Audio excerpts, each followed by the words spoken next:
Welcome to the Yorkshire Invitational with SGH Events. I'm joined by another array of sporting stardom, Mick Fitzgerald and Tony Dorigo. It seemed odd to interview the pair of you, but you're both... Why not? It's not that odd. You're both, both, the main thing I suppose is golfers, and you both enjoy the game. Yeah, well, I think it's enjoy is, yeah.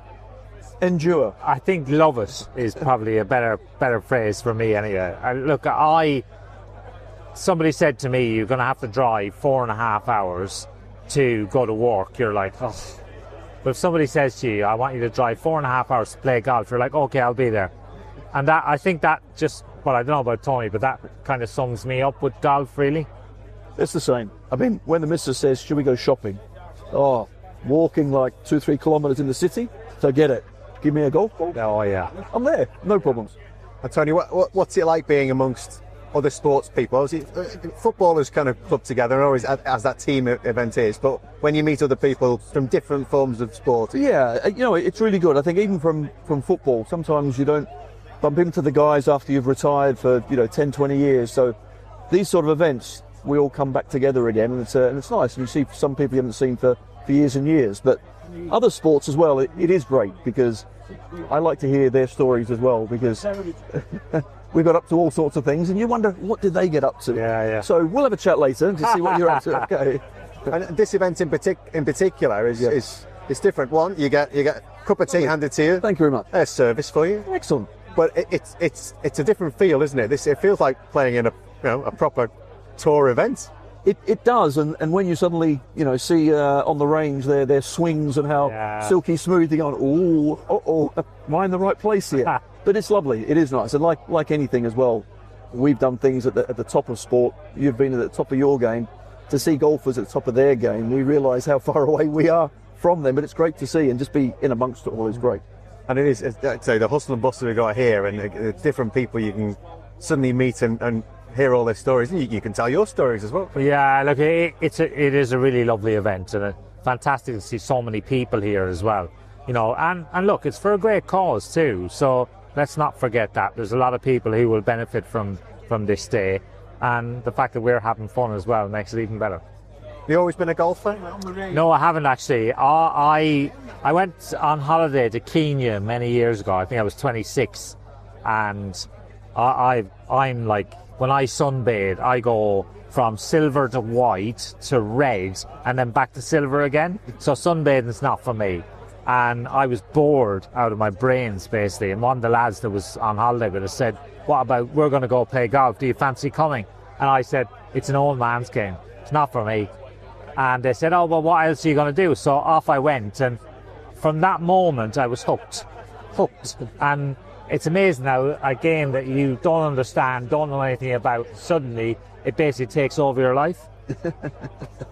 Is it the same for you? It is. It's strange. I think the beauty of golf as well is you can play with and against anyone. So unfortunately, you couldn't play against me at Wembley. I couldn't ride with you, but everyone can play golf with each other on the courses that the greats play. I think that's the beauty of it. Yeah, I love it. Yeah. Coming from a team game, then playing golf, and Mick's obviously man and horse. That's the teamwork there, isn't it? But what do you get out of golf individually? What I find with golf is that mentally it's a real test.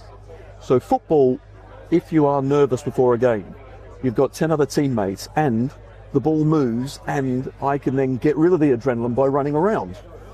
Golf, nothing moves, the ball's there, and I'm on my own. So all that it's very different to football. So I quite like the contrast, really. And what's golf been like for you? I hate to say it's an old man's game, but we're all getting there. Yeah. I've offended you there now. Apologies. No. Listen, I take a lot more than that to affect me. Do you still think it's an old man's game? No, I don't. I think it is a game for the ages, because the great thing about it is I've got 3 kids. My eldest is 19. I've got 19, 18 and 15, and I can play golf with all 3 of them, and they are better than me already, but it doesn't matter. We can spend quality time together, and they actually are happy to spend time with you on the golf course, and that's the beauty of the sport. And I just think you can play with any standard because of the handicap system, And yeah, like you can go anywhere in the world and play golf as a group. And going back, looking through your career, obviously it's a incredible few decades of a career. What was I think I might know the answer to this. What's the standout moment? I think for me, growing up, I always wanted to win a Gold Cup, and I was very lucky, and I won a Gold Cup in 1999, and I rode a treble on the day at Cheltenham to be leading rider, and yeah, it takes a lot to top that. Grand National in there? Or yeah, like I was lucky. I won a national. And positives and negatives for you? Yeah, I won a national before I won a Gold Cup, and I actually wanted to win a Gold Cup more than a national, because it's a bit like, for a football player, it'd be like winning the FA Cup as opposed to winning the league. You know, you need a little bit of luck on the way to win the FA Cup, whereas it's the same with the national. You need a little bit of luck to get there, but it's still no lesser of an achievement, and it's one that a few great jockeys never managed to win. So I feel privileged that I'm, an part of an elite group, really. And you're able to look back on your career, Tony. What were the highlights of what you achieved? I think, for me, I grew up in Australia, born in Australia, so to dream about coming to England and scoring the winning goal at Wembley and winning the title, that was my dream, but it seemed so far-fetched. But I managed to achieve, all of that. So winning the title was pretty special. I think, as you say, over a long period of time, the best team wins. You don't win 5-6 games and you're lucky to get through. Over a long period of time, we did it, and that group of people and players, you stick together forever and ever. And there's a few here today which we're already chatting away over the stories back then. So it's great, it really is. And you're never forgotten, are you? Once you do something like that. Exactly, which is nice. And I think same with football, in that every era, the fans, whether they're young, middle-aged or old, they have their favourites. And fortunately, there's still a few that are quite like me, which is great. Thoughts on Leeds this season? Well, I do the commentating for Leeds home and away all the time, so I've seen every single game for a number of years now. It's going to be tough, it really is. I think the levels, it's not just a level up, it's 2 or 3 levels up. And we've invested in lots of players. I still think we'd like to have had 1 or 2 more. He didn't manage to get that over the line. But home form's going to be key. The support we get, I think, is second to none. And already we've seen we've done well at home. But we know it's not going to be easy. So it's all about getting to safety as quickly as we can. I think we can do it, but it won't be straightforward. It never is with Leeds anyway.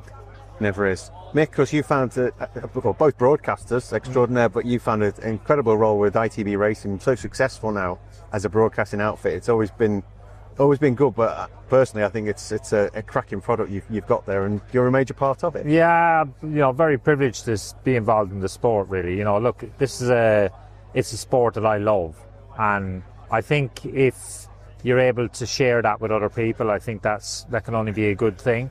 We're all aware of the responsibility that we have when we are broadcasting the sport, but you've got to remember, we are nothing without the horses, and that is the key part. And for me, I'm not able to ride anymore, but we've still got horses at home. My son still rides, and that is the fundamental part of me, is the fact that I love the horse, and that is as far as I'm concerned, the most important thing. And I think we need to make people aware that is our responsibility. And that message is always keenly put across on ITV Sports. Yeah, it is, but I also know there's a responsibility that we've got to say it how it is, not dress it up. Sure. And ultimately people want winners, and that's what this game is all about. I'll never forget, actually. So my little girl was running in a school race, and she ran brilliantly behind a county runner and finished second.